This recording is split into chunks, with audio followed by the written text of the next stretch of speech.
Good afternoon, bread makers. It's me again, Dal. I'm back and I'm going to make a whole new series on making sourdough bread because I have learned so much in the last year from you guys on my Facebook bread making for beginners that I do it better now. I know more than I used to. And so I thought I would just update my series a bit because it's fun, it's satisfying, it's rewarding, it's very therapeutic, and I think having a more current and updated series will help the new bread makers. I'm doing making a starter, but for most of us, we've already made a starter, we're making bread, and proof is in the pudding. The breads I've been making have just been turning out so good, except they've been a little bit too open. The crumb's been too open and airy for me, but I'm working on that. But it tastes delicious. It's wonderful bread. I get great oven spring. I get nice ears every single time. So I figure, all right, let's do a new one. So the things you're gonna need, you don't have to have them, but I recommend it, is a digital kitchen scale, ball jars, both this size and this size. So that's a quart and that's a pint. I use a 2-cup measuring cup to make my leaven, which is what I'm going to make now. Some people call it a discard. I call it leaven. So I use the pint-sized jar for that. And let me show you the jar or the measuring cup that I use to make my dough. This gets mentioned again and again. I use this large measuring cup, and the reason I do this is a 4-cup, is because it makes it so much easier to mix if you have a measuring cup and then you put it into your jar. It's really hard to mix it in the jar. You end up with flour and goop all over the place. So anyway, I'm making 11, which means I'm going to take 25 grams of my starter. And as you can see, my starter, Brady Prince, he's lovely. He's very, very mature. I've had him for about 3 years, 2-3 years. He's got lots of bubbles. The rubber band shows you where he was when I fed him the last time, which was about 4 or 5 days ago. So that's how much he's grown. He's been in the refrigerator the whole time. I do not screw my lid on. I simply set it on top. And yeah, it can be pushed and knocked off, but I put it back. I mean, I keep it like this all the time. I use filtered water from my refrigerator that I let stand for about 4 hours to let the chlorine evaporate. Absolutely my own personal preference.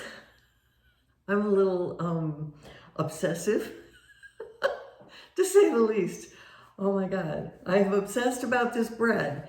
I have been trying for that perfect loaf for 3 years, driving my poor husband insane, although he has enjoyed the bread. But now I have this Facebook group and I talk bread incessantly, so I have to keep it to myself and just make him his bread and let him be happy. Anyway, so I recommend you have some rubber bands. I get these rubber bands from the asparagus and celery at the grocery store. I just take them off, wash them, and then I put them on my jars to show where I'm starting, so I know how much it's grown, because this will grow. This leaven will grow to the top of the jar, but I'll put that in place once I'm finished. Right now, I'm going to use 100 grams of filtered water. Oh my goodness. I got it to 99. I almost did it perfectly.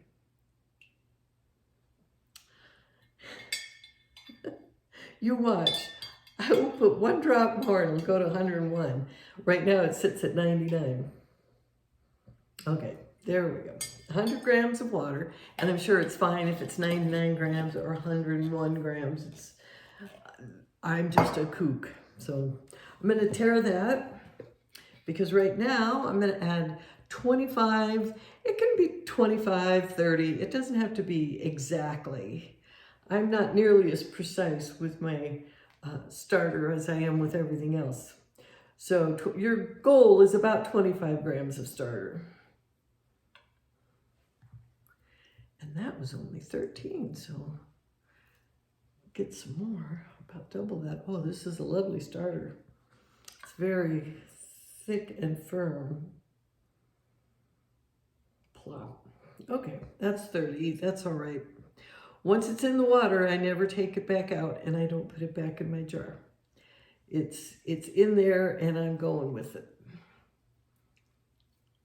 Let's clean that jar down a bit off the sides. Now this is deflating some because I just took some out. So I took some of the air out. So that's fine. I had a napkin out here just for this. I moved it. Okay, because that's messy. So he can go back in the fridge. He's fine. I've got 25 grams now in my measuring cup, or 30. I'm going to tare it because now I'm going to add 75 grams of bread flour and 25 grams of whole wheat.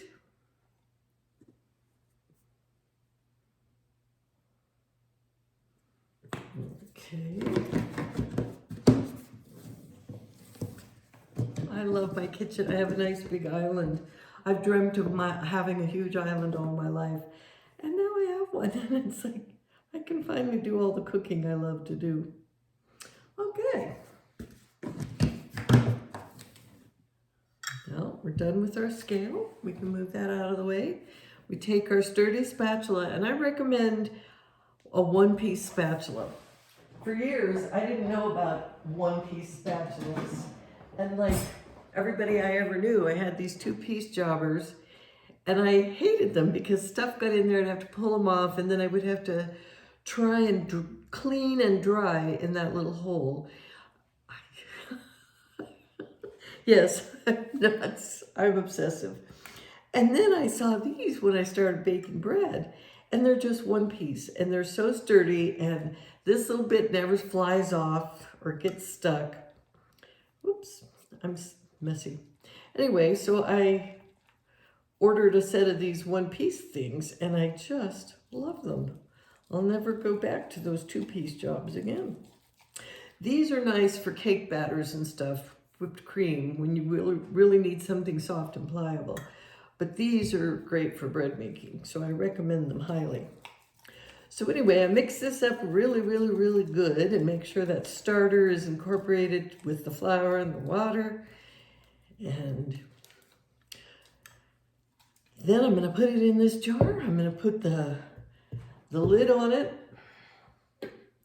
And then I'm just going to, my kitchen's really cold right now. And so like many, I have a proofing box. My husband was wonderful and gave me a Broad & Taylor proofing box for my birthday last October. I've used it almost every day all winter long. Summer's coming and I won't need it anymore, so I can stow it away. But I have loved it. So I will put mine in my proofing box, which keeps it at, I will turn it to 80 degrees, keeps it at a steady temperature of 80, and this will grow. He's away today, so I don't have to worry about disturbing him by baking bread late at night. I like to bake. What'll happen is this will grow, and about 11 o'clock tonight, it'll be ready, because it is 2 o'clock today. Yeah, it'll grow.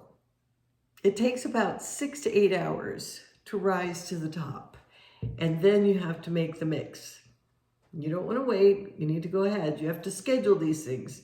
That's one of the things that I really learned about bread making, was that don't start making your leaven unless you've got the time to, usually I do this at night before I go to bed, and then the next morning it's risen.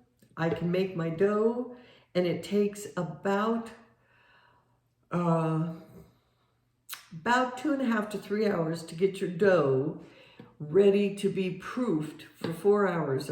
Proof on the counter. I put mine again in the proofing box because it's chilly. Then you've got a 4-hour proofing window where you can go and do things. But then you have to get back. You don't want to overproof it.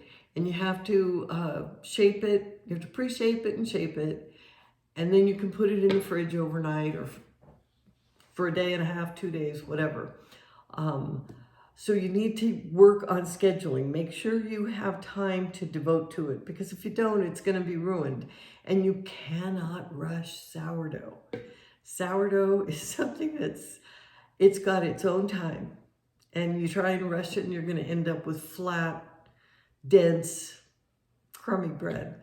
I've never been able, and anybody tells you, here's an easy recipe, you can make it in 3 hours or something. You might be able to do that with artisan bread. You cannot do that with sourdough. I have tried many times because things happen in life and you need to be done and get going. And so I tried to rush it. Okay, oh no, I've only got 2 hours to proof it, so I'll proof it for 2 hours and I'll go ahead and put it in the baskets. And the next day I've got flatsos, or I've got dense bread, or it's just not good. And it's such a disappointment when you devote so much time and energy to have it turn out so badly. So anyway, plan ahead, plan accordingly, know that it's going to take some time. And, you know, if you work, I would make your leaven on a Friday night, make your dough Saturday, bake your bread early Sunday morning, and then you've got bread for the week. And you're free all day Sunday, and you're free Friday night to go out and do whatever you do. And Saturday, you've got 4 hours after you mix it to go and do your grocery shopping, get gas, or go to the mall, or whatever you do on your weekend.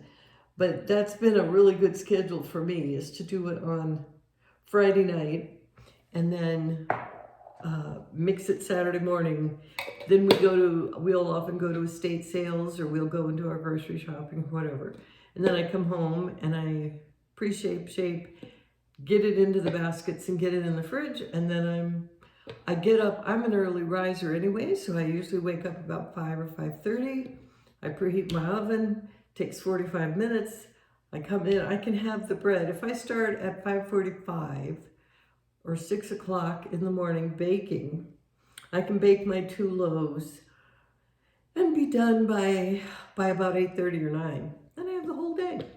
Okay, so here's where the rubber band comes in. You want to make sure that your rubber band is at the bottom of where you're starting. And then you want to put it someplace warm. If you don't have a proofing box or a proofing setting on your oven, then what I do is I turn the oven off, but the light in the oven on. I put a towel on the rack, and the rack that will be adjacent to the light, the closest level that is closest to the light. I put this in the oven with the light on, oven off, and I leave it there.